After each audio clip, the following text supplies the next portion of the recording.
In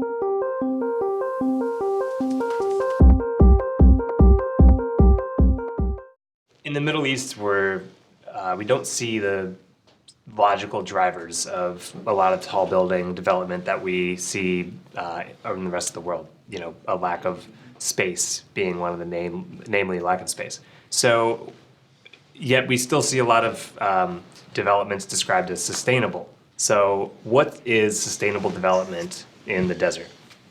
Well, actually, our project is not in the desert. The area is hot, yes. It is subtropical, yes, but it's not the desert. Mm-hmm. We are in a city similar to Los Angeles, very flat, very expanding 50 kilometers on the coast of the Red Sea, and there's 4 million people living in this. So, and people are living in houses and buildings. Mm-hmm. But now the city cannot keep on expanding horizontally.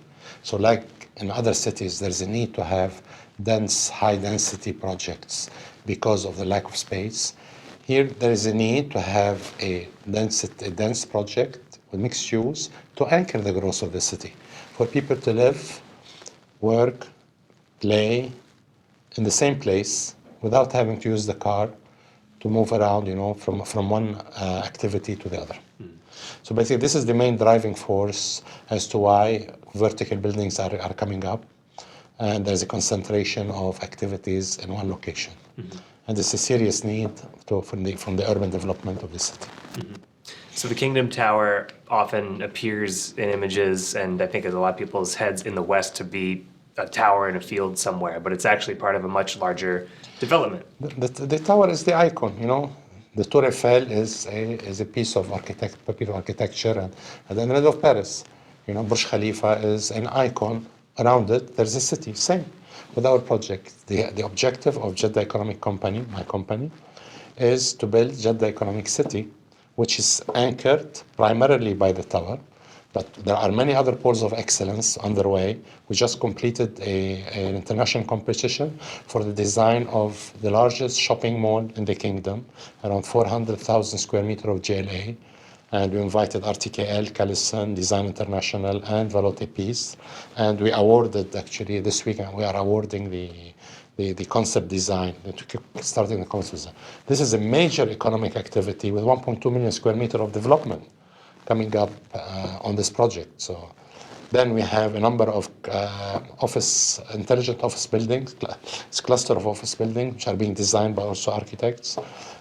We have a number of residential buildings being designed. We have 5 hotels underway.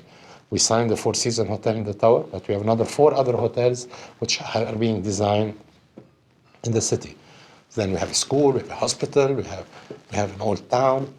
So we have a full component. We have many poles of excellence, many anchors that will anchor the city alongside the tower. The tower will be the icon. The tower itself, though, the tower project itself, the immediate area, what other developments are part of that plan? Because it's not just the tower, right? Okay, phase 1 of our land, the project's land, is 5.3 million square meters of land. So it's around 57 million square feet. On top of which, we're planning to build 12 million square meters of developments, around 130 million square feet. Phase 1 is 1.5 million square meters of land, maybe around 16 million square feet, with around 37 million square feet of mixed-use development. Mm-hmm. So this is the phase 1 of the project, and it's going to be mixed-use, again, with offices, residential, hotels, the whole drill, the whole urban offering with public amenities, government offices, public open spaces. Mm-hmm. So what does Jeddah need then in development right now? What are some of the main challenges in furthering the development of Jeddah? Look, Jeddah now is revamping itself. Jeddah is the second largest city in the kingdom.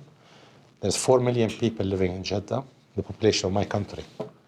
Okay, on a stretch of 50 kilometers by 10 kilometer width. And the city is constantly growing northbound. And I think Jeddah it's getting itself a new airport, a new airport that will accommodate 35 million passengers as of 2016, growing to 80 million passengers. Jeddah is a major tourism destination. It's the prime tourism destination of the kingdom. All the Saudis, they come during vacations, weekends, they go to Jeddah because of many considerations, because of the sea, because of the offerings. Okay? Now with the new airport, more people can come. There are around 20 hotels being built now today as we speak. Some are finishing. Some of the big names are coming up. Not my project. My project, we have a number of five. I have 5 coming up, but there's around 20 coming up in the city. The government is building the public transport, so they're doing the metro lines, they're doing the tram, they're putting the sea taxi. So with all of these things coming in place, the whole city will be revamped to accommodate more people, to receive more people, and this will promote further the economy. Jeddah is the gateway to Islam. So when you want to go to Mecca or to Medina, you have to come to Jeddah. And the government just announced they're going to receive 60 million pilgrims in the camp after 5 years. So maybe they have 25 million or 30 million. They're going to grow it to 30. So all of this brings economic activity other than oil and gas. But that's a huge growth in the number of pilgrims. Did you say from 5 million to 30 million? No, 5 million. The number you said the expected growth of the number of pilgrims. No, it's not 5 million. Not today. It's around 20 or 25 million. It's they're planning to double it from now to 5 years.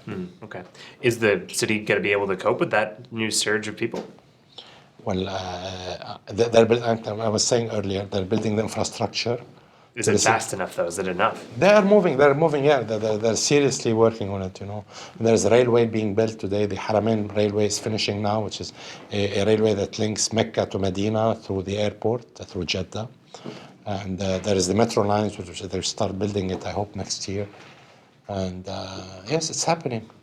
So back to the Kingdom Tower and what it represents. Or Kingdom City. Kingdom City. Yeah, okay. So Kingdom City, the tower especially communicates a number of things.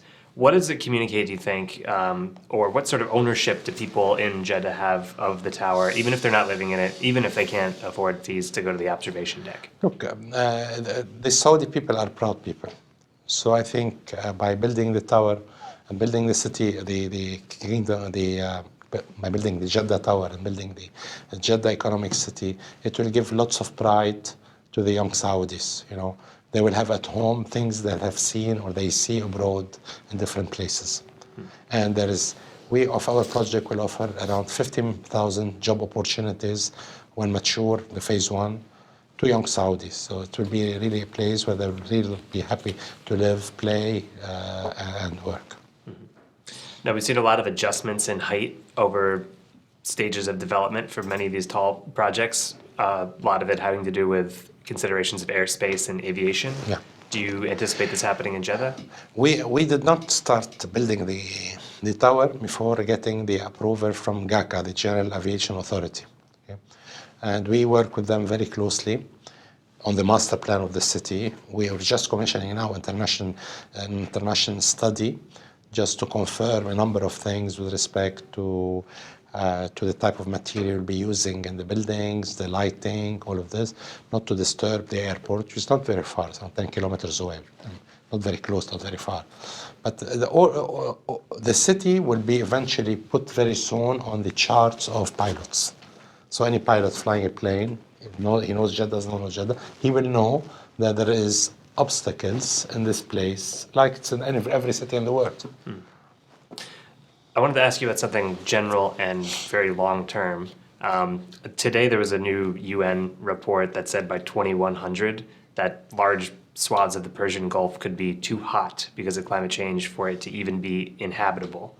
And that's a long way off for a developer to think. But I wonder if you think if there's anything that should be done or can be done today in the Persian Gulf to prepare for these conditions. We are not in the Persian Gulf. We are on the Red Sea. Mm-hmm. So it's a completely different offering, that the weather is milder. We don't have the heat and the humidity that you have in the Persian Gulf. Mm-hmm. So our project is 2,000, around 1,500 kilometers, 2,000 kilometers away from the Persian Gulf. But the temperature problem, I mean, that's The temperature is on the going down. You know, historically they tell you Jeddah was very hot. Today it's mild. You know, you have temperature of 34, 36 degrees most of the time in summer. You know, in winter it's very pleasant in October, November. You know, in winter it's getting microclimate, maybe probably produced with the green. I haven't seen this report about what area it speaks, but I think the area, our project anyway, has taken into account the rise in the seawater level. This is more on the technical side. You're speaking about global warming and you know. Yes. But the project as such, okay, when we designed the tower, we are raising the level of the city by 6 meters above sea level. This will allow us primarily to put proper infrastructure in place for an urban offering without hitting the water table. Then we can dispose of water by gravity. Third, we can provide developers with plots of land which are already excavated with at least 2 levels of parking without having to touch the water. So, and it has taken into account the water table of the sea water table should it rise by 50 centimeters or meter in 100 years.